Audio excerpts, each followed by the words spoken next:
예, 오늘의 본문 그 1절을 보면 한글 성경으로는 번역이 되었지만 한글 성경으로는 번역이 되어 있지 않지만 영어 성경으로 번역되어 있는 히브리어 단어가 있는데 영어로 표현하면 nevertheless라는 그럼에도 불구하고라는 뜻입니다. 앞의 내용과 연관이 있을 때 사용하는 접속사인데 본문 1절이 8장의 마지막과 연관이 되어 있다는 사실을 우리가 알 수 있습니다. 히브리어 성경에서도 본문 1절을 8장의 마지막에 위치시켰습니다. 8장에서 이사야 선지자는 유다를 배반한 이스라엘을 책망하고 있었습니다. 유다를 배반한 이스라엘은 하나님의 진노 가운데 다메섹과 사마리아를 중심으로 패망할 것이라는 엄중한 메시지를 전했습니다. 이사야서 8장 16절 17절에 기록된 대로 이들을 향한 하나님의 진노는 특별히 하나님이 말씀을 싸매고 율법을 봉합하여 이스라엘을 향해 낯을 가리시는 모습으로 구체화되고 있습니다. 그러면서도 오늘의 본문을 통해 엄중한 심판 가운데 하나님의 위로가 있을 것임을 말해주고 있습니다. 1절을 살펴보면 전에 고통받는 자들에게는 흑암이 없으리로다. 옛적에는 여호와께서 스불론 땅과 납달리 땅이 멸시를 당하게 하셨더니 후에는 해변길과 요단 저쪽 이방의 갈릴리를 영화롭게 하셨느니라 기록하고 있습니다.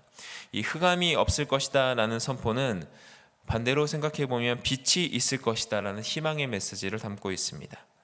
흑암 속에서 고통받는 자들에게 하나님께서 빛을 비추실 것입니다.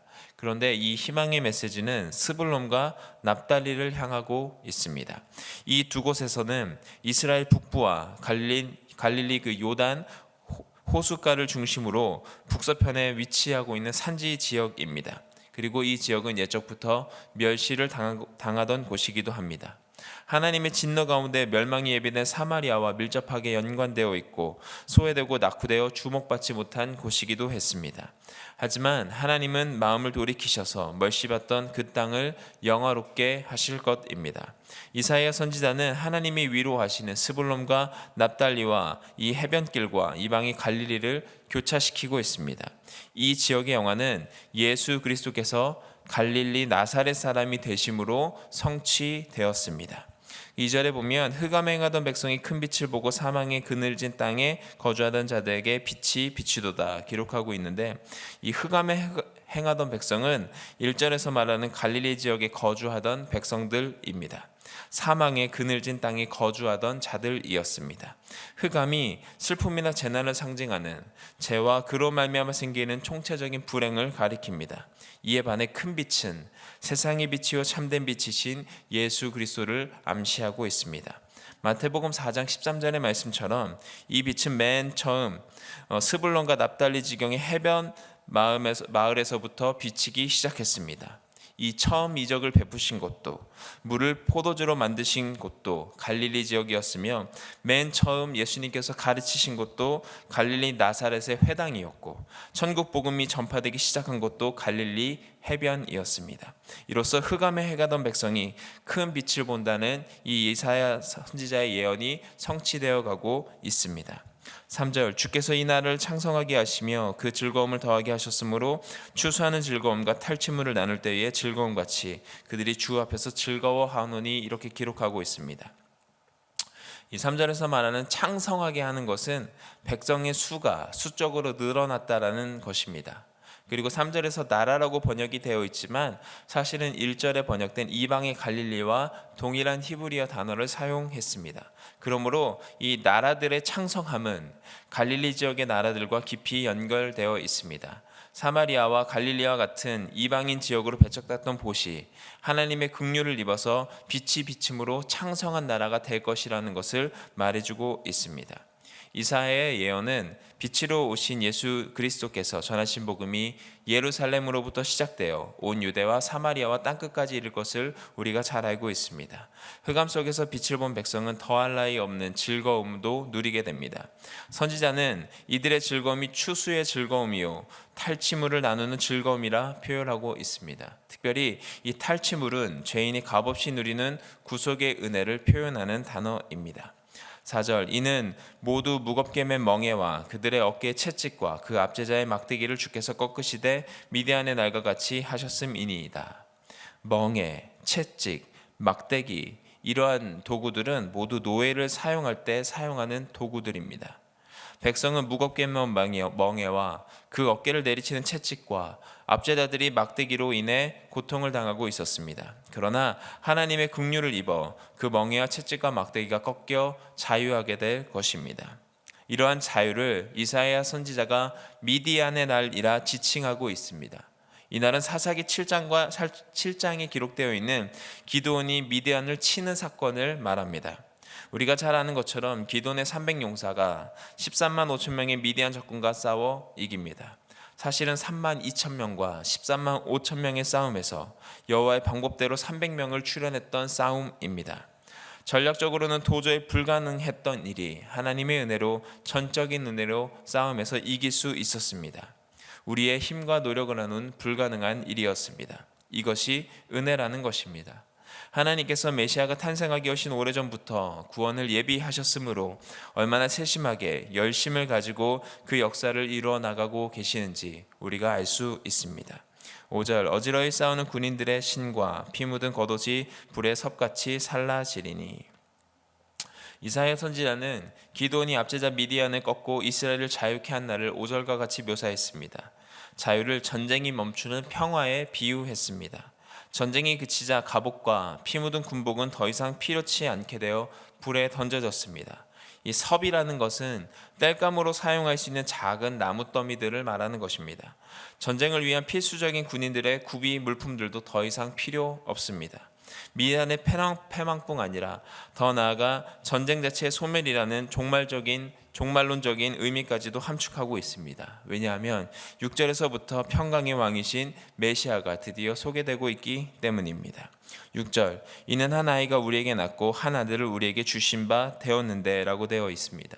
6절에 시작하는 이 이는이라는 단어는 히브리어로 키를 사용하고 있는데 왜냐하면 이라는 뜻입니다.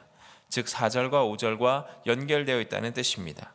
그 나라가 어떻게 창성하는지에 대한 이유를 설명해 주고 있습니다. 억압된 속박에서 벗어남으로, 전쟁이 그침으로, 한 아들이 우리에게 보내짐으로 창성하게 되었음을 알 수 있습니다. 그의 어깨에는 정사를 메었고 그의 이름은 기묘자나 모사라 전능하신 하나님이라 영존하시는 아버지라 평강의 왕이라 할 것임이라. 이 정사로 번역된 히브리어 미스라는 통치라는 뜻입니다. 즉 어깨에 정사를 맸다는 것은 그가 바로 통치자라는 뜻입니다. 성경 곳곳에서 어깨에 금골이나 열쇠를 걸친 것을 볼 수 있는데 그것은 바로 권위의 상징입니다. 그의 이름은 기묘자라 모사라. 기묘자는 감탄, 경이란 뜻입니다. 모사는 놀라운 지략가입니다. 즉 탁월한 능력을 지닌 왕입니다. 우리에게 빛으로 오신 이야기는 완전한 지혜를 가지신 분이시기에 바울은 고린도전서 1장 24절에서 그리스도를 하나님의 지혜라 말하고 있습니다. 그분의 이름은 전능하신 하나님입니다. 전능하신 하나님으로 번역된 엘 기보르는 하나님은 강하시다, 하나님은 전사다라는 뜻입니다. 거룩한 전쟁을 이끄시는 지도자라는 의미입니다. 이스라엘의 남은 자들이 돌아와 부를 하나님의 이름 전능하신 하나님입니다. 그분의 이름은 영존하시는 아버지 평강의 왕입니다. 영존하다라는 것은 영원히 존재한다라는 뜻입니다.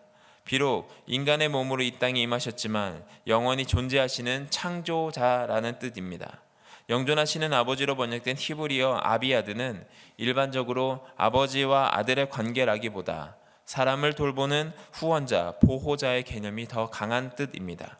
즉 영원히 존재하시는 우리의 아버지 되신 하나님께서 사랑으로 우리를 돌보아 주실 분이라는 것을 우리들에게 암시해주고 있습니다. 백성들을 돌보고 모든 책임을 지는 왕으로 오시는 분은 평강의 왕이십니다. 평강의 왕은 사드 샬롬이라는 히브리어를 사용하였는데 모든 제적을 물리치고 백성과 나라를 안전하게 지키는 든든한 왕을 의미합니다. 7절 그 정사와 평강의 더함이 무궁하며 또 다윗의 왕자와 그의 나라에 군림하여 그 나라를 굳게 세우고 지금 이후로 영원히 정의와 공의로 그것을 보존하실 것이라 만군의 여호와의 열심히 이루시리라. 이 왕의 통치와 평강은 끝이 없습니다. 모든 지혜가 그분으로부터 나기 때문입니다. 또한 일찍이 하나님은 다윗에게 그와 그의 자손이 영원토록 나라를 다스릴 것이라고 약속하셨습니다. 다윗 왕국은 이스라엘 백성들이 동경하던 하나님 나라의 실체였습니다. 이제 그 실체가 장차 태어날 아기에 의해 건설된 평화의 왕국으로 세워져 나갈 것입니다. 그 나라의 기본 뼈대는 7절에 나타난 대로 정의와 공의입니다. 정의라고 번역된 히브리어 미시파트는 하나님의 법도를 근거해 올바른 사회 질서를 유지하는 것을 말합니다. 그리고 공의라고 번역된 히브리어 치다케는 관계적인 측면을 말합니다. 이스라엘에게 있어서 가장 중요하고도 기본적인 관계는 하나님과 이웃입니다. 즉 정의와 공의는 하나님과 이웃에게 대할 때 동일하게 적용되는 하나님의 법에 근거한 것입니다. 이것이 하나님 나라를 움직이는 실제이며 기본 뼈대입니다. 오늘의 본문은 사실 엄밀히 말하면 하나님의 위로에 초점이 맞춰져 있습니다. 그리고 이사야서에서 계속적으로 연속성을 가지고 예수 그리스도의 태어남에 대해 말하고 있습니다. 7장에서는 지난 주일에 우리 주 목사님이 메시지를 전하신 것처럼 처녀가 잉태하여 낳을 아들을 말하고 있고, 8장에서는 다메섹과 사마리아의 멸망을 의미하는 아들을 말하고 있고, 오늘 9장에서는 전능하신 하나님으로 주어지는 한 아기를 예표하고 있습니다. 이사야 선지자는 이스라엘의 배신에 대한 징계와 위협당하는 하나님의 백성에 대한 위로를 이 아들이 태어남으로 말미암아 모든 것을 위로해 줄 거라는 메시지를 담고 있습니다. 본문은 그 아들의 의미를 전능하신 하나님과 연결시키며 더 나아가 이 아들을 영원한 아버지로 묘사하고 있습니다. 이 아들은 우리가 신앙 고백하는 바와 같이 살아계신 하나님의 아들 예수 그리스도를 의미합니다.